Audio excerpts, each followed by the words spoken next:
दया सराबनी जोग ट्रस्ट द्वारा 7 दिनिया जोग शिविर अनुष्ठित। सुवर्णपुर जिला उलुंडा ब्लॉक अंतर्गत बाघपाड़ी ग्राम में दया सराबनी जोग ट्रस्ट पक्षर 7 दिनिया जोग शिविर सफलतार सह अनुष्ठित हो जाइछि।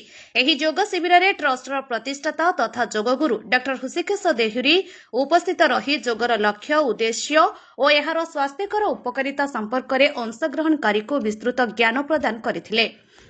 शिविर में विभिन्न रोग अनुसार जोग अभ्यास आसन प्राणायाम मुद्रा ध्यान जोग निद्रा और सठिक खाद्य पद्धति विषय में प्रशिक्षण दिया।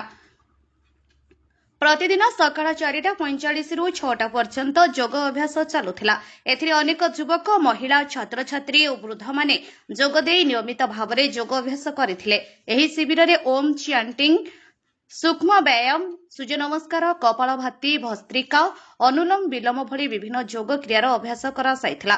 जोग सह मानसिक स्वास्थ्य परिवेश सुरक्षा और नियमित जीवनशैली उपरे मध्य सचेतनता सृष्टि करासाइथिला। जोग माध्यम सुस्थ शरीर शांत मन और नियमित जीवनशैली गठन करने को डॉक्टर देहरी आह्वान करथिले। शिविर शेष दिन में समस्त अंशग्रहणकारी जोग को दैनिक जीवनर एक अंश करने परामर्श दिया। ग्रामवासी माने एही जोग शिविर को स्वागत करथिबा बेले आगामी दिन में एपरी स्वास्थ्य सचेतनता कार्यक्रम जारी रखिबा पई अनुरोध करथिले।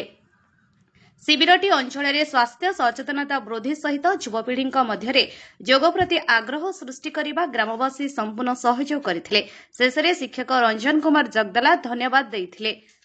बीरमहाराजपुर ब्लॉक रो युधिष्ठिर खमारी रिपोर्ट आपणक खबर। अधिक खबर पाई आम चैनल को लाइक शेयर और सब्सक्राइब करंतु।